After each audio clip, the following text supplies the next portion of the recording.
As medicine surgery these field start to evolve, उसके साथ साथ में जो बड़े सिंगल इंसिजन से ऑपरेशन होते थे, जिसमें अपन इंसिजन लगाते थे, चीरा लगाते थे, उन इंसिजन्स को धीरे धीरे किस पे कन्वर्ट करना चालू कर दिया गया, मिनिमल इन्वेजिव सर्जरीज पे। ये मिनिमल इन्वेजिव सर्जरीज कैसे स्टार्ट हुई? तो सबसे पहले क्या होता था कि बड़े चीरे से ऑपरेशन होते थे, तो धीरे धीरे वो कॉस्मेटिकली वो पुअर हील करते थे, उनमें परेशानी ज़्यादा रहती थी, वुंड हीलिंग भी ज़्यादा होती थी, वो डिलेड होती थी, गैपिंग भी ज़्यादा रहती थी। तो इन सब सिचुएशंस, इन सब परेशानियों से ओवरकम करने के लिए 19th सेंचुरी में मोस्टली ये 1901 के बाद में लेप्रोस्कोपी स्टार्ट हुई, जब एक तो बल्ब का आविष्कार हो गया और दूसरा ये रोड लेंस का आविष्कार हो गया, जो हॉपकिंस रोड लेंस होते हैं ना, उसके आविष्कार के बाद में ये सारे के सारे सिनेरियो चेंज हो गए। तो उसमें क्या करते थे, मिनिमल इन्वेजिव से एक छोटे छेद से पहले पेट के अंदर गैस भरी, गैस भरने के बाद में उसमें कैमरा डाला, कैमरा डालने के बाद में उसमें वर्किंग पॉट्स डाले और उससे सर्जरी स्टार्ट करी गई। तो उन सर्जरीज में जो ये लेप्रोस्कोपिक सर्जरीज बोलते हैं जिनको, उनमें कौन कौन से इंस्ट्रूमेंट्स, इसके पैनल में क्या क्या होता है, उसके बारे में हम लोग देख लेते हैं। ठीक है, तो ये एक पूरा पैनल है, जिस पैनल में दो के ये लगे हुए मॉनिटर लगे हुए हैं। तो ये मॉनिटर है, ये तो सर्जन्स के लिए होता है सामने देखने के लिए, और ये जो ऑपरेशन थिएटर में, थिएटर मतलब जो अपना रूटीन थिएटर होता है वो उसी प्रकार से थिएटर, मतलब जो दूसरे लोग देखना चाहते हैं उनके लिए एक अलग से मॉनिटर और लगा हुआ होता है। ठीक है, उसके बाद में ये अपना सिस्टम लगा हुआ है। इस सिस्टम में 3 पार्ट है। सबसे ऊपर की तरफ है ये वीडियो कैप्चर वो यूनिट है, दूसरे में इसमें लाइट सोर्स लगता है, और तीसरे में ये गैस वाला सिस्टम लगता है, CO2 इंसुफ्लेटर। ठीक है, और उससे नीचे की तरफ हम आते हैं, तो ये वाले जो पार्ट हैं, ये जो ऑपरेट आपने करा है उस ऑपरेट की वीडियो रिकॉर्डिंग, वीडियो क्लिपिंग के काम में आता है। ठीक है, ये पूरी की पूरी इसकी ट्रॉली है, जिस ट्रॉली के ऊपर ये फिट रहता है। ठीक है, अगर इसको डायग्रामेटिकली देखा जाए तो ये ट्रोकार है, इस ट्रोकार पे ये कार्बन डाइऑक्साइड का ये सिलेंडर कनेक्ट करा हुआ है। ऊपर की तरफ आते हैं तो ये वाला लाइट सोर्स है, लाइट केबल है, इससे लाइट जाती है, और ये ऊपर की तरफ है, ये कैमरा लगा हुआ है। ठीक है, तो इससे कैमरे से दिखता है, और इससे लाइट सोर्स लगा हुआ है, और नीचे की तरफ ट्रोकार के अंदर गैस इंसुफ्लेटर लगा हुआ होता है। ठीक है, अब डिटेल में हम इनको 1 बाय 1 देखते हैं। तो सबसे मोस्ट इंपॉर्टेंट चीज़ होती है कैमरा पैनल। तो ये कैमरा पैनल दे रखा है, ये कैमरे के आगे की तरफ का मुंह लेंस लगा हुआ है, इसके ऊपर वो रोड शेप जो रहता है वो फिट कर दिया जाता है। ठीक है, जो कि पेशेंट के अंदर हम आगे इंट्रोड्यूस कर देते हैं। ये इसके सामने यहाँ पे कनेक्ट करने के लिए, और पीछे की साइड में कई केबल्स होती है। ये इसका बैक व्यू है। ये अलग अलग कंपनीज़ के आते हैं, तो अलग अलग कंपनीज़ में डिफरेंट डिफरेंट फिटिंग और डिफरेंट डिफरेंट टाइप के इसमें पोर्ट्स रहते हैं। ठीक है, बट ये वाला पार्ट है, ये वाला पार्ट सेम रहेगा, और यहाँ पे जूमिंग के लिए, लाइट एडजस्टमेंट के लिए, उसके लिए बटन्स रहते हैं ये वाले। जूम, लाइट एडजस्टमेंट, ब्राइटनेस कम ज़्यादा करने के लिए, वाइट बैलेंसिंग के लिए। वाइट बैलेंसिंग मतलब हम लोग एक वाइट कपड़ा या फिर वाइट टॉवल या फिर वाइट गॉज पीस लेके उसके ऊपर इसकी जूमिंग एडजस्ट करते हैं, और साथ में वाइट बैलेंसिंग एडजस्ट करते हैं, ताकि अंदर के जो कलर्स हैं वो हम प्रॉपरली डिफ्रेंशिएट कर पाएँ। ठीक है, ये इसका रियर व्यू हो गया। उसके बाद में जो ये आगे की तरफ जो जुड़ता है उसको हम क्या बोलते हैं, लेप्रोस्कोप। ठीक है, अब लेप्रोस्कोप में क्या होती है, साइज भी होती है, ये मोटी साइज का है, ये और इसके इक्वल है, इससे थोड़ा पतला, इससे थोड़ा पतला। ठीक है, ये साइज है, और ये पीछे की तरफ इसमें क्या है, ये जो आगे की तरफ एंगल्स रहते हैं ना, ये एंगल्स सेट रहते हैं इसमें 30 डिग्री, 0 डिग्री, 30 डिग्री ऐसे डिसाइड करा हुआ रहता है। ठीक है, जो स्ट्रेट रहता है वो 0 डिग्री है, और जिसमें ये स्ट्रेट है, देखिए ये स्ट्रेट रहेगा 0 डिग्री, और जिसमें एंगल दे रखा है उसमें ये अलग अलग 15 डिग्री, 30 डिग्री, 45 डिग्री तक ये आते हैं। ठीक है, तो इसमें ये जो इनकी मोटाई है, जो पोर्ट हमें बनाना है जिससे ये इंट्रोड्यूस करे जाएंगे, तो बड़ी साइज़ के भी कैमरे आते हैं जो 10 mm पोर्ट में जाते हैं, और छोटी साइज़ के कैमरे वो 5 mm और 2 mm तक जाते हैं। तो ये 10 mm के हैं दोनों, और ये 5 mm, और ये बिल्कुल छोटा जो 2 mm पोर्ट से जाता है। ठीक है, ये डिग्रीज है डिफरेंट, ये 30 डिग्री एंगुलेशंस तक हम लोग विदाउट पोजीशन चेंज करे हुए इसके एंगल्स हैं, लेंस के एंगल से हम लोग विजुलाइज कर सकते हैं। ठीक है, उसके बाद नंबर 2 बात आती है अपनी लाइट सोर्स के बारे में। हमें ऑपरेशन फील्ड के अंदर अंदर की तरफ लाइट डालनी होती है, ताकि इंटरनल जो ऑर्गन्स हैं वो ऑर्गन्स हमें क्लियरली दिखें। ठीक है, देखने के लिए हमारे पास में कैमरा है, या फिर ये जो लेपेरोस्कोप्स हैं, स्कोप मतलब विजुलाइज करना, ठीक है। तो ये इसमें तो लेंस लगे हुए रहते हैं, और ये क्या है, ये हमारे पास में लाइट सोर्सेस हैं, उसमें हेलोजन बल्ब यूज़ कर सकते हैं 250 वाट का, ठीक है, और जीनोन वाला 300 वाट का लैंप यूज़ कर सकते हैं, ठीक है, अलग अलग है ये। उसके बाद में यहाँ से लाइट सोर्स को कनेक्ट कर दिया, ये सामने वाले से इससे लाइट सोर्स को कनेक्ट कर दिया, और अब अपना जो लेपेरोस्कोप है, लेपेरोस्कोप तक कनेक्ट करने वाली फाइबर केबल को हम बोलते हैं लाइट केबल, ठीक है।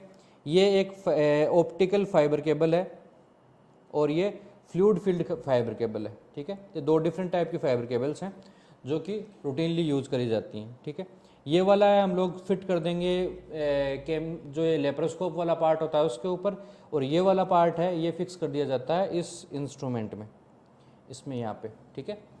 तो उसके बाद नेक्स्ट हम बात करते हैं लाइट सोर्स मिल गया हमें, लाइट सोर्स को कन्वे करने के लिए लाइट केबल मिल गई हमें, केबल कनेक्ट कर दी जाती है अपने लेप्रोस्कोप में, और लेप्रोस्कोप में लेंसेस वगैरह लगे हुए रहते हैं, तो डिस्टल जहाँ पे लाइट गिरती है वो एरिया में आराम से विजुलाइज हो जाता है। उसके बाद में बात करते हैं कि अंदर जाने के लिए हमारे पास में ट्रोकार या कैनुलाज होने चाहिए, तो ट्रोकार्स डिफरेंट साइज़ के आते हैं। तो इसमें क्या होता है, ये देखिए, ये आगे की तरफ एक टिप बनी हुई होती है एकदम, ये पॉइंटेड टिप ट्रोकार्स है, ये इसके अंदर ऊपर की तरफ एक कवरिंग होती है और ये पॉइंटेड इससे आगे जा रहा होता है। तो हम इसको पुश करते हैं, पुश करने के बाद में जो अंदर वाला जो पॉइंटेड पार्ट है ये निकाल लिया जाता है, और इस पार्ट से फिर हम लोग लेप्रोस्कोप इसमें डालते हैं। ये डिफरेंट साइज़ के हैं। नंबर 1 ये 10 mm साइज़ का पोर्ट है, ये number 2 this is 5 mm size का पोर्ट है, और ये number 3 this is 3 mm trocar and cannula, ठीक है। ये वाला जो पार्ट है इसमें दे रखा है, इस पार्ट पे क्या है कि यहाँ पे आप कनेक्ट कर देते हो गैस वाला, गैस सिलेंडर की जो पाइप आती हैं उसको आप यहाँ पे कनेक्ट कर देते हो, तो उससे CO2 कंटिन्यूस इन्फ्लेट होती रहती है। और ये ऊपर की तरफ ये पिस्टन वॉल सिस्टम लगा रखा है, इसमें क्या होता है कि इसमें आप इंस्ट्रूमेंट डालते हो तब एयर लॉस ज़्यादा ना हो, इसके लिए ये फ्लिप वाल सिस्टम बनाया होता है, जिससे कि गैस ज़्यादा बाहर नहीं निकलती, ठीक है। तो हमें एकदम फिट साइज़ के इंस्ट्रूमेंट्स यूज़ करने होते हैं। तो ये 10 mm, 5 mm और ये 3 mm है। अब एक डिफरेंट हेसन ट्रोकार एंड हेसन कैनुला, जिसके ऊपर कई बार क्वेश्चन पूछे गए हैं, तो ये इसमें ये देखिए इसकी टिप है, ये बिल्कुल शार्प नहीं है, ये थोड़ी ब्लंट एज्ड है। तो ऐसे सर्जरीज जहाँ पर कि हमें ब्लंट एंगल चाहिए, जैसे कि totally extra peritoneal hernia surgery के लिए हम लोग जो पोर्ट बनाते हैं, तो उसमें क्या हमें पेरिटोनियम को ब्रीच नहीं करना है, पेरिटोनियम को ब्रीच नहीं करना है, तो पेरिटोनियम क्या एक बिल्कुल थिन लेयर है, उस थिन लेयर के ऊपर अगर मान लो शार्प इंस्ट्रूमेंट टच होगा तो टच होते ओपन हो जाएगी। तो उससे बचने के लिए ये ब्लंट एजेस यूज़ करा जाता है, ठीक है। ये इसमें सील लगी हुई होती है, यूनिवर्सल सील बोलते हैं इसको। ये इसमें नॉब फिटिंग के लिए है, और ये बलून दे रखा है, और इसका ये ब्लंट एज दे रखा है, ठीक है। इसके पार्ट्स के बारे में बात करें तो इसमें ये कौन से पार्ट हो गया, मेटल और प्लास्टिक शीट विद ट्रम्पलेट और फ्लैप वाल किस लिए चाहिए होता है, ताकि यहाँ पे अब जब आप इंस्ट्रूमेंट डाल रहे हो इस साइड से, तब यहाँ से गैस लीक ना हो, या गैस लीक हो तो वो मिनिमल हो, ठीक है। और एक ब्लंट टिप ऑब्टूरेटर, तो ये ब्लंट टिप ऑब्टूरेटर हो गया, ये मेनली TEP में यूज़ करा जाता है, totally extra peritoneal hernia surgeries के लिए। अब एम्स 2019 में पूछा गया था ये क्वेश्चन, ये क्या है, कौन सा इंस्ट्रूमेंट है, तो ये वाले इंस्ट्रूमेंट्स हैं, इनको हम बोलते हैं विरीस निडल।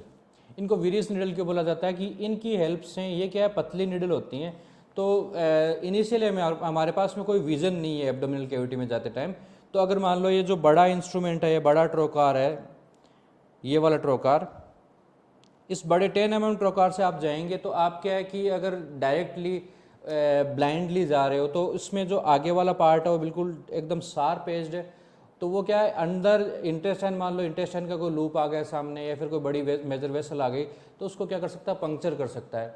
तो उससे बचने के लिए क्या करते हैं कि ये पतली निडल्स यूज़ करते हैं, ताकि इनसे गैस भर ली जाए, और गैस भरने के बाद में क्या होगा कि एब्डोमिनल कैविटी इन्फ्लेट हो जाएगी। इन्फ्लेट होने से जो एब्डोमेन के ऊपर की सरफेस है, जो मसल्स और स्किन की लेयर है, वो वाली लेयर तो ऊपर उठ जाएगी, और नीचे की तरफ क्या है, अपनी इंटेस्टाइन्स पड़ी होती हैं, तो इंटेस्टाइन्स है उनके बीच में स्पेस मिल जाएगा, ठीक है। और अगर मान लो बाई चांस इंजरी भी होती है, तो ये एक निडल स्टिक इंजरी होगी, है ना। तो निडल स्टिक इंजरी में हमें ज़्यादा कुछ करने की ज़रूरत होती नहीं है। अगर मान लो छोटी सी इंजरी है तो या तो हम उसको रिपेयर कर सकते हैं, और अगर कोई वेसल है तो उसके लिए हम वेट भी कर सकते हैं कि उसके ऊपर कंप्रेशन लगा के रखेंगे तो हो सकता है ब्लीडिंग रुक जाए, ठीक है। तो इन कॉम्प्लिकेशन से बचने के लिए विरीस नीडल का यूज़ करा जाता है। इनिशियली इसके बारे में पूछा जा, एक क्वेश्चन ये भी पूछा गया था कि सबसे पहले कहाँ यूज़ करी गई थी, तो ये थोरेकोस्कोपी के लिए, थोरेकोसेंटेसिस के लिए यूज़ करी गई थी। ये थोरेकोसेंटेसिस के लिए यूज़ करी गई थी। थोरेकोसेंटेसिस मतलब ये थोरेसिक कैविटी से फ्लूइड को एस्पिरेट करने के लिए यूज़ करी गई थी, ठीक है। तो इसका नाम क्या दे रखा है, रीयूजेबल विरीज निडल। ये इसके अंदर का रोड है और ये इसके बाहर का है। तो ये वाला क्या है, इस पार्ट के ऊपर ये निकालने के बाद में आप कनेक्ट कर सकते हो उसके ऊपर गैस वाला, इससे गैस इंसुफ्लेट कर ली जाएगी। ये डिस्पोजेबल है, इसको यूज़ करने के बाद यूज एंड थ्रो है। तो इससे क्या करना होता है, इसमें कनेक्ट करने के बाद में यहाँ पर आप गैस कनेक्ट कर दोगे, और गैस कनेक्ट करने के बाद में सर्टेन, जैसे एब्डोमिनल कैविटी डिस्टेंड हो गई, सर्टेन प्रेशर अचीव हो गया, तो उसके बाद में आप ट्रोकार्स है, वो फर्स्ट जो ट्रोकार अपना कैमरा पोर्ट है वो बना सकते हो, ठीक है। अब गैस इंसफ्लेट करने के लिए हमारे पास में इंसफ्लेटर होता है। तो इंसफ्लेटर होता है, उसमें क्या लगा होता है, उसमें सेंसर्स लगे हुए होते हैं। वो सेंसर क्या करते हैं, प्रेशर चेंजेज को कंटिन्यूसली मॉनिटर कर रहे होते हैं, ठीक है। तो हम कितने 12 से 14 लगभग रखते हैं हम लोग रूटीन प्रोसीजर्स में, 12 से 14 से 16 तक भी जाते हैं। तो ये प्रेशर है, ये मेंटेन करके रखने का काम ये करता है। जैसे ही गैस कम होगी तो ये हाई फ्लो पे गैस अंदर छोड़ देगा, और अगर मान लो गैस ज़्यादा है तो ये इसका गैस का फ्लो है वो स्टॉप कर देगा, ठीक है। इसको नाम देते हैं हम लोग इंसफ्लेटर्स, ठीक है।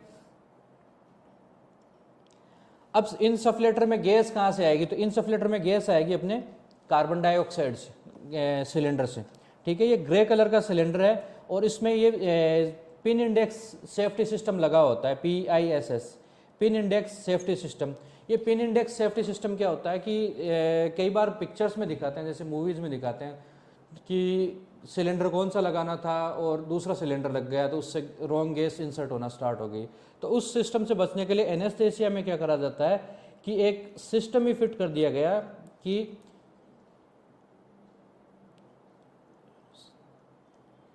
जो भी गैस सिलेंडर आप कनेक्ट करोगे उसमें कोडिंग रहेगी। तो ये कोडिंग क्या करेगी, इस कोडिंग से आप रॉन्ग सिलेंडर नहीं लगा सकते। इसके कोडिंग के बारे में कई बार क्वेश्चन पूछे जाते हैं। तो CO2 की कोडिंग है 26, रूटीन अपनी एयर की कोडिंग है 15, ऑक्सीजन की कोडिंग है 25, और नाइट्रस ऑक्साइड की कोडिंग है 35, ठीक है। तो ये इन कोडिंग पे क्वेश्चन पूछे जा सकते हैं, CO2, air, oxygen, nitrogen oxide, ठीक है। अब हमने गैस सिर्फ CO2 ही क्यों चूज़ करी, हम लोग रूटीनली तो ह्यूमन बॉडी के लिए ऑक्सीजन अच्छी मानते हैं, ऑक्सीजन क्यों नहीं यूज़ करी इसमें। तो ऑक्सीजन नहीं यूज़ करने का कारण क्या होता है कि इनिशियली जब ये स्टार्ट करा गया था तब एक डॉग पे एक्सपेरिमेंट करा गया था जिसमें एयर भरी गई थी, ठीक है। तो अब एयर है, तो एयर में क्या है कि नाइट्रोजन भी होती है, ऑक्सीजन भी होती है, और लिस्ट में कार्बन डाइऑक्साइड भी होती है। तो ऑक्सीजन के साथ में समस्या क्या है, पहले वो देखते हैं कि ऑक्सीजन, मान लो ऑक्सीजन क्या अपने आप में एक कंबस्टाइल गैस है। अगर ये गैस इसमें कोई इसको ट्रिगरिंग पॉइंट मिल गया तो ये ब्लास्ट कर सकती है। पेरिटोनियल कैविटी में अगर ब्लास्ट होगा तो पता नहीं क्या क्या इंजरीज होंगी, ठीक है। तो उससे बचने के लिए, क्योंकि आप लाइट सोर्स भी डाल रहे हो उसमें और ऑक्सीजन डाल रहे हो, तो ऑक्सीजन क्या अपने आप में ब्लास्ट कर सकती है ना, कंबस्टाइल है, उसमें आग पकड़ सकती है। तो उससे बचने के लिए हम लोगों ने कौन सा गैस यूज़ करी, कार्बन डाइऑक्साइड गैस यूज़ करना चालू करा, ठीक है। उसके अलावा एयर भी यूज़ करते थे पहले इनिशियली, बट एयर में भी इनमें क्या है कि गैस से ये कार्बन डाइऑक्साइड है वो टॉलरेट अच्छी करी जाती है, चीप है, और अगर मान लो ये ब्लड में चली भी गई तो रूटीनली कार्बन डाइऑक्साइड हमारे ब्लड में होती है थोड़ी बहुत। टिश्यूज़ जो ऑक्सीजन यूज़ करने के बाद में कार्बन डाइऑक्साइड छोड़ते हैं तो वो अपनी वेसल्स में रन कर रही होती है। तो इससे क्या कि ये चीप है एक तो, दूसरा ये नॉन कंबस्टाइल है, ये ब्लास्ट नहीं करेगी, और तीसरा क्या फ़ायदा है इसका, ये इसके टॉक्सिक इफेक्ट है, वो टॉक्सिक डोज है वो हाई होती है, और ब्लड में जनरली इजीली डाइल्यूट नहीं होगी, और हो गई तो वो वॉश आउट करी जा सकती है, ठीक है। तो इसलिए कार्बन डाइऑक्साइड यूज़ करी जाती है। तो इसके सिलेंडर के बारे में क्वेश्चन पूछा जाता है, ग्रे कलर सिलेंडर होता है। पिन इंडेक्स सेफ्टी सिस्टम की बात करें तो इसका पिन इंडेक्स सेफ्टी सिस्टम होता है 26, एयर का 15, ऑक्सीजन का 25, और नाइट्रोजन ऑक्साइड का 35 होता है, ठीक है। तो गैस हो गई। उसके बाद में हम लोग बात करते हैं इंस्ट्रूमेंट्स के बारे में।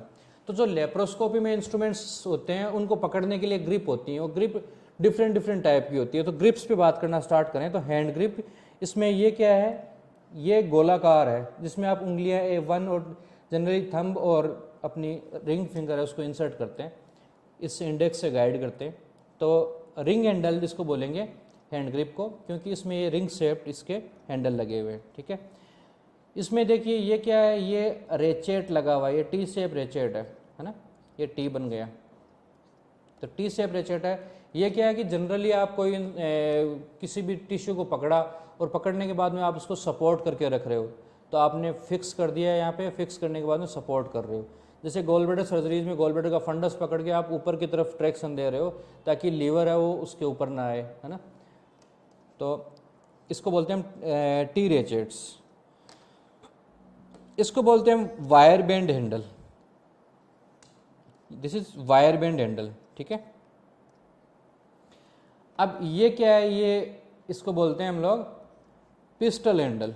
ये आगे हम देखेंगे किन किन में यूज़ कर रहे हैं पिस्टल हैंडल। पिस्टल हैंडल की यूज कहाँ पे यूज़ करेंगे, जहाँ पे आपको सर्टेन प्रेशर एक बार ही अप्लाई करना है। जैसे मान लो कोई क्लिप है, क्लिप अप्लाई करनी है आपको, तो क्लिप क्या है कि आपने एक बार दबा दिया, दबाने के बाद में ये अपने आप ओपन हो जाना चाहिए ताकि वो क्लिप है वो वहाँ पे फिक्स रह जाएगी और इसका माउथ है वो, इसके जो जोज है वो ओपन हो जाएंगे, ठीक है। ये pistol handle with finger grip, इसके अंदर आप उंगली डाल सकते हो और ये पिस्टल हैंडल हो ही गया। तो ये pistol handle with finger grip है, ठीक है। उसके बाद में बात करें तो दिस इज कोएक्सियल हैंडल। ये कोएक्सियल हैंडल क्या है, ये जो सुचरिंग के लिए जो हमारे पास में एंडो सुचरिंग के लिए जो निडल होल्डर होते हैं उनमें जनरली होता है। इसमें क्या है कि आपको ये लॉक करके इसको फिक्स कर देते हैं, इसको रिलीज करने के लिए इसको प्रेस करना होता है। उसके बाद में बात करते हैं दीज आर रिंग हैंडल्स, है ना, these R ring handles in line grip. उसके बाद में बात करें तो ये क्या है, cylindrical handle with finger switches. ये सिलेंड्रिक शेप है और विद फिंगर स्विचेज। उसके बाद में ये वाला है, तो this is harmonic pistol type handle या हार्मोनिक एस एथिकोन एंडो सर्जरी के लिए। ये क्या है कि ये वाला हैंडल है, इस हैंडल में पिस्टल टाइप है ये, जैसे ये कोई ट्रिगर हो जिससे बुलेट छोड़ी जाती है, तो ये वाला उस टाइप का है, तो पिस्टल टाइप हैंडल है ये भी। ये मॉडिफाइड पिस्टल है, दिस इज मॉडिफाइड पिस्टल, ठीक है। लैगोश्योर एक इंस्ट्रूमेंट होता है उसमें लगा होता है। उसके बाद में हम लेप्रोस्कोपी में क्या क्या इंस्ट्रूमेंट्स काम में आते हैं उनके बारे में बात करते हैं। तो instruments and their practical use. Dissectors, dissector का मतलब होता है, लिटरल मीनिंग होता है चीर फाड़ करने वाला, जिनसे आप डाइसेक्ट करते हो, टिश्यू डाइसेक्ट करते हो। तो डाइसेक्टर्स में आते हैं अपना मेरीलैंड आता है, कर्व डाइसेक्टर आता है विद लॉन्ग ब्लेड्स, जहाँ पे डीप स्ट्रक्चर में आपको डीपली डाइसेक्ट करना होता है। एज ए आर्टरी, जैसे रूटीन अपन ओपन सर्जरी में आर्टरी यूज़ करते हैं, वैसे ये कर्व डाइसेक्टर आता है विद लॉन्ग ब्लेड्स, ठीक है, जहाँ पे आप डीप सर्जरी कर रहे हो, आपको डीप प्लेन्स बनाने हो, ठीक है। एक ब्लंट डाइसेक्टर और ग्रास्पर आता है जिसमें नॉन टूथ होता है, सिरेटेड जॉज होते हैं, एट्रोमेटिक होते हैं। तो ये क्या है, ये कोई ऐसे डेलिकेट स्ट्रक्चर को पकड़ने के लिए आता है, ठीक है। ग्रास्पर जिसमें टूथ लगे हुए हैं, ये क्या होगा, ये आपकी कोई ऐसे स्ट्रक्चर, जैसे मान लो कोई टिश्यू है, हार्ड टिश्यू है, उस टिश्यू को होल्ड करने के काम में आएगा। तो ग्रास्पर टूथ, ब्लंट डिसेक्टर या नॉन टूथ ग्रास्पर, नॉन टूथ वाला जहाँ पे सॉफ्ट टिश्यू होगा, सॉफ्ट स्ट्रक्चर होगी, उसको पकड़ने का काम आएगा। और ये वाला किसके काम आएगा, टूथ वाला, जिसको थोड़ा हार्ड टिश्यू हो, जैसे कि अपना कोई सीथ वगैरह हो, फेसिया हो, तो इस टाइप के स्ट्रक्चर्स को। सीजर्स में बात करें तो कर्व्ड मेडजेनब्यूम आती है, स्ट्रेट सीजर आती है, नॉन इंसुलेटेड सीजर आती है और एक्लेजिया सीजर आती है। ये आगे हम ये पिक्चर्स में देखेंगे, ठीक है। सीजर्स का फंक्शन हम सब जानते हैं। बाउल क्लैम्प्स आते हैं, एलीज आता है, बेबकॉक आता है। बेबकॉक में दो टाइप के हैं, रीयूजेबल और डिस्पोजेबल, ठीक है। ये 10 mm पोर्ट के हैं। ये पोर्ट साइज, जिस बड़े पोर्ट्स, बड़ी साइज का इंस्ट्रूमेंट बड़े पोर्ट से जाएगा, छोटे साइज का इंस्ट्रूमेंट छोटे पोर्ट से जाएगा, ठीक है। हुक्स आते हैं, जे शेप और एल शेप्ड हुक होता है। हुक क्या काम करता है, हुक से दो यूज लेते हैं हम लोग, उसमें कोगुलेशन के लिए होता है एक, और एक कटिंग के लिए होता है ना। इसका जो टिप होता है, टिप एल शेप भी होता है और जे शेप भी होता है, तो शेप वाइज को हम डिवाइड करके रखते हैं। कोगुलेशन और कटिंग दो फंक्शन होते हैं। ये येलो पेडल होता है इसका, और ये वाला ब्लू में आता है, ठीक है। तो ये ब्लू हो गया, येलो हो गया, हुक्स हो गया। उसके बाद स्पेटुला आ जाते हैं, है ना। तो स्पेटुला के बारे में बात करें तो ये बाउल होल्डिंग शॉर्ट भी आता है, बाउल होल्डिंग लॉन्ग भी आता है और क्लो फोर्सेप भी आता है इसमें, ठीक है। ये सारे के सारे क्या है, इंस्ट्रूमेंट्स हैं जो यूज़ करे जाते हैं, ठीक है। अब stone holding forcep, gall bladder surgery के बाद में मान लो कोई स्टोन स्लिप कर गया या फिर गॉल ब्लैडर से स्टोन आपको निकालने, मल्टीपल स्टोन है, तो उसके लिए स्टोन होल्डिंग फोर्सेप्स आती हैं जो 10 mm पोर्ट से आती है, अनइंसुलेटेड होती है। इंसुलेटेड और अनइंसुलेटेड का फ़र्क क्या है कि अनइंसुलेटेड के ऊपर अगर मान लो आपका कोई कोटरी लगी हुई है तो वो करंट क्या है, wide spread. Stone holding forcep आती है 10 mm पोर्ट से जाएगी, अनइंसुलेटेड होती है। ये अनइंसुलेटेड या इंसुलेटेड का मतलब क्या होता है, जिसके ऊपर कवरिंग हो, टेफ्लॉन कवरिंग हो, ताकि करंट है वो लेटरली पास ना हो, तो उनको हम इंसुलेटेड बोलते हैं। और जिनके ऊपर ये ऐसी कवरिंग नहीं होती उसको हम क्या बोलते हैं, अनइंसुलेटेड, ठीक है। अब रिट्रैक्टर्स जो रिट्रैक्ट करने के काम आते हैं वो डिफरेंट साइज के होते हैं। 10 mm पोर्ट से जाने वाले 10 mm पोर्ट डिस्पोजेबल और 5 mm स्टेनलेस स्टील, ठीक है, डिफरेंट है। बायोप्सी लेने के लिए बायोप्सी फोर्सेप आती हैं, 5 mm पोर्ट से जाती हैं। ये कोलेंजियोग्राम फोर्सेप होती हैं जिसको ओस्लिन क्लैंप भी बोलते हैं, जो आगे देखेंगे हम लोग। उसके अलावा सक्शन नोजल होता है 5 mm stainless steel, toggle mode finger manipulation होता है। टोंगल मोड का मतलब क्या होता है, 2 फिंगर्स पे कंट्रोल होता है, एक से सक्शन होता है और एक से इरिगेशन होता है, ठीक है। सक्शन इरिगेशन कैनुला भी बोलते हैं इसको, ठीक है। एक ये हाइड्रेटेड ट्रोगार होता है। ट्रोगार तो जो एक इंडियन डॉक्टर के द्वारा बनाया गया था, पलानीवेलु, जो इंडियन लेप्रोस्कोपी के पायनियर माने जाते हैं। तो पलानीवेलु ने क्या करा था, ये हाइड्रेटेड डिजीज़ के लिए एक सक्शन और इरिगेशन का एक सिस्टम बनाया था, जो आगे देखेंगे हम लोग। उसको बोलते हैं पलानीवेलुस हाइड्रेटेड सिस्टम।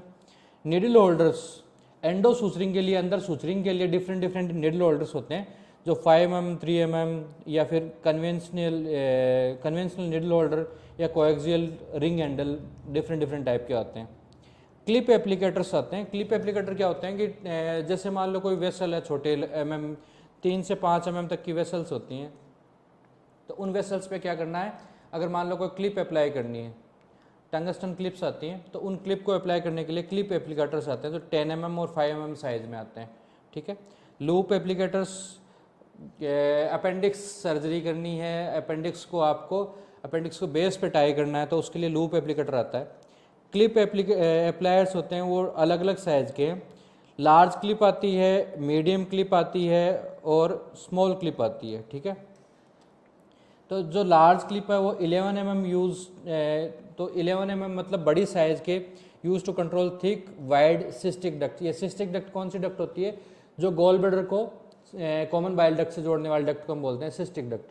तो जब गॉल ब्लैडर सर्जरी कर रहे होते हैं तो हमें क्या करना है, सिस्टिक डक्ट को डिवाइड करना है। तो अगर सिस्टिक डक्ट थिक वाइड है तो इसमें हम लोग लार्ज क्लिप यूज़ करेंगे, और अगर मान लो ठीक है, ज़्यादा बड़ी नहीं है, मीडियम साइज़ की है, तो उसमें मीडियम क्लिप अप्लाई करेंगे, ठीक है। स्मॉल क्लिप है तो ये छोटी आर्टरीज वगैरह के लिए यूज़ कर सकते हैं।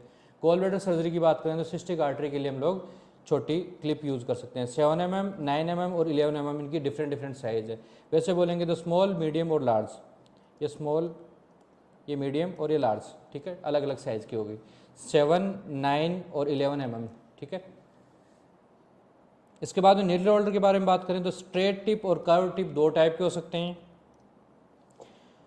उसके बाद में सूचर पासर डिवाइस, अंदर आप सीधा सूचर भेज नहीं सकते, तो सूचर पासर डिवाइस होते हैं, उसमें अलग अलग होते हैं।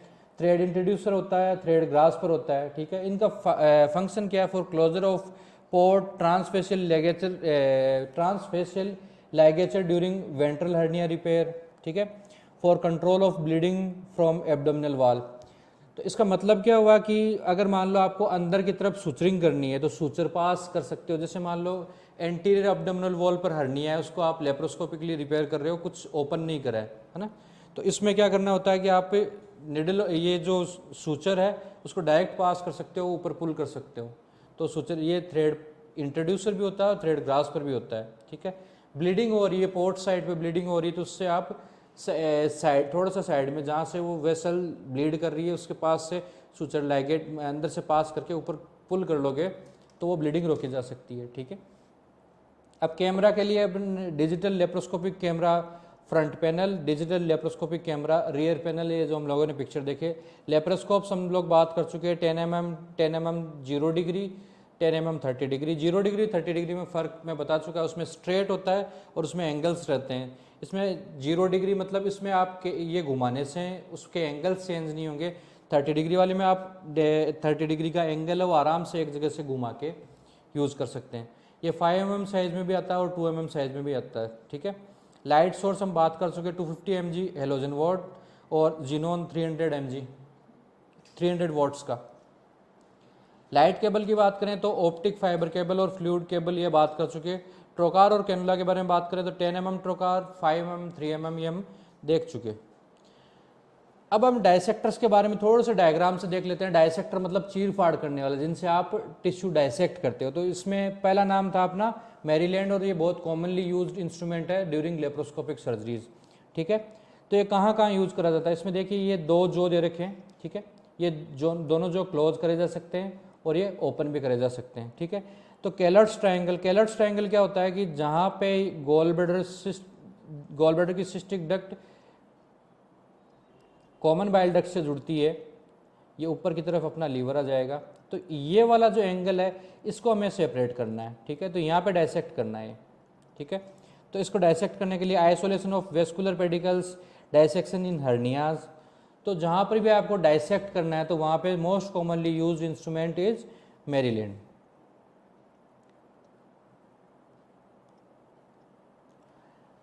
अब ये कौन सा है, curve dissector with long blades. अगर आपको डीप डायसेक्शन करना है या फिर वेस्कुलर पेडिकल्स को आपको सेपरेट करना है तो उसके लिए आप ये लॉन्ग टिप है विद कर्व्ड ब्लेड्स और लॉन्ग टिप, ठीक है। ये ब्लंट डायसेक्टर है और ग्रास पर भी है। ये नॉन टूथ सिरेटेड और एट्रोमेटिक है, ठीक है। ये दो जो हो गए इसके, ठीक है। ये कहाँ पे यूज़ करता है, तो इस कोई भी सर्जरी कर रहे हो, आपको कोई डायसेक्शन करना है, टिश्यू को पकड़ना है ताकि वहाँ पे ट्रोमा भी ना हो और वो टिश्यू को आप होल्ड भी कर सके। दूसरे एंड से तो आप डायसेक्ट कर रहे हो, दूसरे एंड से तो आपको डायसेक्शन करना है वहाँ पे, मान लो कैलर्ट्स ट्रायंगल में करना है तो गॉल ब्लैडर को पकड़ना है, नेक से पकड़ना है, तो उसके लिए आप ये यूज़ कर सकते हो, ठीक है। इसको ग्रास्प बोलते हैं। ग्रास्प मतलब ग्रास्प होल्ड करना, पकड़ना। ये वाला कैसा है, इसमें देखो ये नुकीला दांत है, तो इसको दांत को हम क्या बोलते हैं, टूथ। तो ग्रास्प टूथ है, सिराटेड जोज है, ठीक है, और ये ट्रोमेटिक है। तो ये कहाँ पे यूज़ करते हैं, ये रिट्रैक्शन के लिए यूज़ करते हैं, gall bladder, extraction of gall bladder. इसमें क्या है कि ये आपने पकड़ लिया एक बार, ये ऐसे स्ट्रक्चर को आप पकड़ सकते हो जिसमें ब्लड सप्लाई एक तो कम हो, और दूसरा क्या है कि वो अगर आप ऑर्गन बाहर निकाल रहे हो, जैसे गॉल ब्लैडर को आपने होल्ड कर लिया इससे, तो वो गॉल ब्लैडर आपको बाहर निकालना है, कोलेसिस्टेक्टोमी कर रहे हो तो आप उस टाइम पे गॉल ब्लैडर को इससे पकड़ सकते हो, ठीक है। इससे क्या है कि इससे स्लिप नहीं होगा। इंस्ट्रूमेंट इसमें क्या है, टूथ दे रखा है तो इस वजह से स्लिप नहीं करेगा। अब ये क्या है, ये राइट एंगल है, ये एंगल्स हैं इसके, ये राइट एंगल बोलते हैं इसको। तो ये डायसेक्शन इन डिफिकल्ट एरियाज, ऐसे एरियाज जहाँ पे वेसल्स हैं और मल्टीपल वेसल्स हैं, उनके बीच में आपको स्पेस क्रिएट करना है, उनके चारों तरफ से फ्री करना है। तो ऐसी सिचुएशन में आप ये अंदर से डाल के ये यूज कर सकते हो राइट एंगल। सीजर्स, ये कार्व्ड मेडजेनब्यूम, ये इसके दो जो हो गए, और सीजर है तो सीजर किस जगह यूज करी जाती है, सिस्टिक डक्ट कट करने के, वेस्कुलर पेडिकल कट करने के लिए ड्यूरिंग लाइगेशन, ठीक है। ये जो ओपन में सीजर यूज करते हैं और ये अपनी लैब में कार्व्ड मेडजेनब्यूम यूज करते हैं। ये स्ट्रेट सीजर है, डिवीजन ऑफ सूचर मटेरियल, ठीक है, ये ओपन इंस्ट्रूमेंट है। ये कौन सी है, नॉन इंसुलेटेड सीजर। देखिए ये इसके ऊपर कवरिंग नहीं है, टेफ्लॉन कवरिंग नहीं है, ठीक है। तो इसके अंदर क्या है कि अगर मान लो आपने ये वाला पार्ट नॉन मोबाइल है, ये मोबाइल है, तो थ्रेड अगर यहाँ पे आके लाई कर गया तो आप इसको ऊपर से दबाएंगे तो ये थ्रेड यहाँ से कट हो जाएगा, ठीक है। उसके बाद में आती है एक्लेजिया सीजर। एक्लेजिया सीजर, एक्लेजिया कार्डियक सिचुएशन होती है, इसोफेगस की एक पैथोलॉजी है जिसमें क्या होता है कि जो इसोफेगस की जो मसल्स हैं, दो लेयर होती हैं, इनर सर्कुलर और आउटर लॉन्गिट्यूडनल, ठीक है। तो इसमें क्या करना होता है कि आप ये इनर सर्कुलर जो लेयर है वो इतनी टाइट हो जाती है कि वो फूड को पास नहीं होने देती, ठीक है। तो ऐसे में क्या करना होता है कि जो एक्लेजिया सीजर यूज करके जो लॉन्गिट्यूडनल है उनके तो आप पैरेलली चले गए, और उसके बाद में आपको क्या करना है, जो सर्कुलर मसल्स हैं उनके अंदर ये सीजर, ये हिस्सा डाल के ऊपर से दबाएंगे तो सर्कुलर मसल का जो रिंग बन रखी है ना, ये रिंग कट हो जाएगी, ठीक है। तो स्पेसिफिक ये एक्लेजिया कार्डिया में यूज करी जाती है, इसलिए इसका नाम दे दिया एक्लेजिया सीजर, ठीक है। Used in Heller's cardiomyotomy. अब बाउल क्या है, बाउल एक सॉफ्ट स्ट्रक्चर है, इसका अगर मान लो आप प्रॉपरली हैंडल नहीं करोगे तो वहाँ पे परफोरेशन हो सकता है, बाउल को इंजरी हो सकती है। तो उससे बचने के लिए स्पेसिफिक क्लैंप्स होते हैं, बाउल क्लैंप्स। ये एलिज क्लैंप है, ये जो अपना रूटीन जो ओपन सर्जरीज में यूज करते हैं एलिज, ये उस जैसा ही है। ये किस किस काम में आ सकता है, तो retraction of omentum during gastrectomy, used in positioning of the anvil and shaft of the circular stapler during laparoscopic anterior resection, esophagogastrectomy, ठीक है। तो ये जहाँ पर भी आपको स्ट्रक्चर ऐसे डेलिकेट स्ट्रक्चर है उसको होल्ड करके आपको रिट्रैक्ट करना है तो उस जगह पे आप इसको काम में ले सकते हो, चाहे ओमेंटम हो, चाहे आपको ये सर्कुलर स्टेपलर यूज करने वाले हो ड्यूरिंग एंटीरियर रिसेक्शन, है ना, इंटेस्टाइन की सर्जरी कर रहे हो उस टाइम पे। ये बेबकॉक है, ये देख सकते हैं, ये रीयूजेबल है, और ये इसके दो जो हैं इनके बीच में ये एट्रोमेटिक इंस्ट्रूमेंट है, इससे आप होल्ड करने के बाद में कोई भी डेलिकेट स्ट्रक्चर है उसको आप इससे होल्ड कर सकते हो। ये बेबकॉक डिस्पोजेबल है, ठीक है। ये आ गया अपना most important instrument during laparoscopic surgery, इसको बोलते हैं अपन लोग जे शेप हुक, और ये कौन सा है, एल शेप हुक, ठीक है। तो इसमें क्या है कि ये हुक का है, बाकी सारा एरिया वो इंसुलेटेड है, ठीक है। ये वाला पार्ट है, ये पार्ट इंसुलेटेड नहीं है।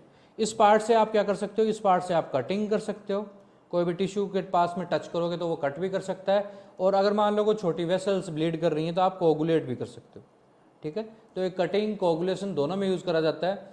और गॉल ब्लैडर को उसके गॉल ब्लैडर बेड से सेपरेट करना है, जीबी फोसा से सेपरेट करना है, तो उसके लिए हम एक साइड से रिट्रैक्शन देते हैं, एक साइड से काउंटर ट्रैक्शन, और इससे कट करते जाते हैं और कोगुलेट करते जाते हैं, ठीक है। ये स्पेटुला है, बाउल होल्डिंग शॉर्ट, ठीक है। ये दो जो हो गए इसमें, जहाँ पर भी बाउल को होल्ड करना है तो वहाँ पे वो कैसा है, एट्रोमेटिक इंस्ट्रूमेंट होना चाहिए, अदरवाइज क्या है कि bowel is a delicate structure, वो परफोरेट हो सकती है। ये इसमें जो जॉज है वो शॉर्ट है, और ये दूसरा वाला इंस्ट्रूमेंट है जिसमें बाउल होल्डिंग ये इसमें लॉन्ग, ये जो इसके जॉज हैं वो काफ़ी लंबे हैं, ठीक है। तो ये भी बाउल होल्डिंग फॉरसेप है। ये क्लो फॉरसेप है, ये क्लो फॉरसेप टेंडन सीथ या फिर ऐसे टफ स्ट्रक्चर्स को होल्ड करने के लिए जिनसे कि जिनको रिट्रैक्ट करना है, जिनकी मतलब जिनसे ब्लीडिंग के चांसेस कम है, स्ट्रक्चर डेलिकेट नहीं है, थोड़ी टफ स्ट्रक्चर्स है तो स्लिप कर सकती है, उसको आप क्लो फॉरसेप से होल्ड कर सकते हो। ये स्टोन होल्डिंग फॉरसेप है, इसके अंदर ये स्पेस होता है जहाँ पे स्टोन आप पकड़ के निकाल सकते हो। रूटीनली क्या होता है, गॉल ब्लैडर सर्जरी में अगर मान लो मल्टीपल स्टोन्स है गॉल ब्लैडर में, तो वो अगर मान लो पेरिटोनियल कैविटी में स्पिल हो गए तो उन एक एक स्टोन को पकड़ के निकालना है, या फिर मान लो डिफिकल्ट गॉल ब्लैडर है उसमें से सीधे पहले आपको स्टोन्स निकालने हैं तो उसके लिए यूज़ करते हैं। ये रिट्रैक्टर है, जो ये फैन शेप है ना, फैन शेप रिट्रैक्टर है, 10 mm पोर्ट से जाएगा और ये लीवर को रिट्रैक्ट करने के काम में आता है। ये 5 mm है, ये 10 mm था। ये बायोप्सी फॉरसेप है, इसमें क्या है कि ये जो भी जिस एरिया की आपको बायोप्सी लेनी है वो इसके अंदर डाला और दबाते इसके अंदर पंच आ जाएगा, बाहर निकाल के वो टिश्यू हिस्टोलॉजी एग्जामिनेशन के लिए भेज सकते हैं, ठीक है। ये कौन सा है, कोलेंजियोग्राम, ओस्लेंस क्लैंप बोलते हैं इसको, 2 जा हैं इसमें, ठीक है। ये सक्शन नोजल बोलते हैं इसको, 5 mm पोर्ट से जाता है, स्टेनलेस स्टील का बना हुआ है, ठीक है। अब इसमें क्या होता है कि ये वाला पार्ट है, इसको आप ऊपर और नीचे, है ना, तो ये ऊपर नीचे करके क्या है कि एक साइड में सक्शन होता है और एक साइड से इरिगेशन होता है, मतलब एक साइड से फ्लूइड आएगा और एक अगर दूसरी साइड कर दोगे आप इसको तो ये अंदर वापस जो इरिगेटेड फ्लूइड होगा उस फ्लूइड को वापस से सक करेगा, ठीक है। तो ये सक्शन नोजल बोलते हैं, सक्शन इरिगेशन नोजल भी बोलते हैं इसको। ये जो पलानी सर का बनाया हुआ इंस्ट्रूमेंट है, ये क्या है, इसमें सक्शन और इरिगेशन इससे होता है, एक साइड से फ्लूइड जाएगा और दूसरी साइड से वो सक्शन करेगा। तो ये क्या हाइड्रेटेड सिस्टम है। तो हाइड्रेटेड क्या है कि लीवर में मोस्ट कॉमनली लीवर में मिलता है। तो हाइड्रेटेड सिस्ट को एक साइड से आपको उसके डॉटर सिस्ट वगैरह जो भी हैं उन सबको एस्पिरेट करना, और दूसरी साइड से क्या है हाइपरटोनिक सलाइन आपको उसके अंदर डालना है ताकि वो वहाँ पे डिस्ट्रॉय होते जाए। तो ये क्या कंटिन्यूस करके आप हाइड्रेटेड सिस्टम बोल रखा है इसको, इससे हाइड्रेटेड सिस्ट को पूरी को एस्पिरेट कर सकते हो। ये निडल होल्डर है, इसमें आप निडल होल्डर में निडल डाल के आप एंडोसूचरिंग के लिए यूज कर सकते हो। ये 5 mm है और ये 3 mm है, एथिकॉन टाइप निडल होल्डर। ये कन्वेंशनल निडल होल्डर है, कोएक्सियल रिंग हैंडल है। तो ये क्या है कि जैसे एपिगैस्ट्रिक रीजन में कोई हर्निया है, मिडलाइन हर्नियाज है, जिसमें आप निडल थ्रेड पासिंग के लिए यूज़ करते हैं इसको। इसमें क्या है, इसमें आप क्लिप डाल के कोई भी मान लो आर्टरी, वेन या फिर ऐसा कोई सिस्टिक डक्ट, तो उसको इसके अंदर डाला, क्लिप डाली हुई है, इसको जैसे दबाएंगे आप, क्लिप इसको क्या कर देगी, इसके ल्यूमेन को लॉक कर देगी। ठीक है, तो क्लिप अप्लाई करने के लिए क्लिप एप्लीकेटर्स होते हैं, 10 mm पोर्ट से जाता है। ये 5 mm पोर्ट से जाने वाला है, 5 mm रीयूजेबल। ये क्या है, ड्यूरिंग आप अपेंडिक्सेक्टोमी करने का प्लान कर रहे हो, अपेंडिक्स के ऊपर आपको अपेंडिक्स का बेस टाई करना है, बेस लाइगेट करना है, तो उसके लिए आप लूप एप्लीकेटर से एक लूप बना के, ये मान लो अपेंडिक्स है, तो इस लूप को इसके ऊपर लाके इसको पुल करोगे तो ये टाई हो जाएगा, इसका बेस टाई हो जाएगा। ठीक है, अब क्लिप एप्लीकेटर्स की बात करें तो ये स्मॉल या मीडियम क्लिप बोलते हैं, मीडियम लार्ज और ये लार्ज। कलर वाइज भी ये येलो है, ये ग्रीन कलर है और ये ब्लू कलर्ड है। ठीक है, ये 11, 9 और 7 होता है इनका ये साइज। ये बड़ी स्ट्रक्चर हो, थिक हो, वाइड सिस्टिक डक्ट हो या लार्ज कोलोनिक वेसल्स हो, उसमें आप लार्ज क्लिप यूज़ कर सकते हैं। और ये सिस्टिक डक्ट छोटी जो नॉर्मल सिस्टिक डक्ट होगी उस पर आप मीडियम लार्ज यूज़ कर सकते हैं, और मीडियम क्लिप है वो 7 mm या सिस्टिक आर्टरी जो छोटी आर्टरी होंगी उन आर्टरीज पे आप अप्लाई कर सकते हो। ठीक है, ये इस तरीके से आप उसमें इसको डालते हो, सीधा का सीधा। अगर ये स्ट्रेट वाला है तो इसको लिया और इसके ऊपर दोनों साइड के जो जॉज है आ जाते हैं। ठीक है, अब ये सूचर पासर डिवाइसेस है, थ्रेड इंट्रोड्यूसर और थ्रेड ग्रास्पर। ये थ्रेड इंट्रोड्यूसर है और ये थ्रेड ग्रास्पर है। ये सिंगल आई है इसमें और ये ओपन है। ठीक है, इसमें क्या है कि थ्रेड आपको एब्डोमिनल कैविटी के अंदर पास करना है, इंट्रोड्यूस करना है और ग्रास्प करना है।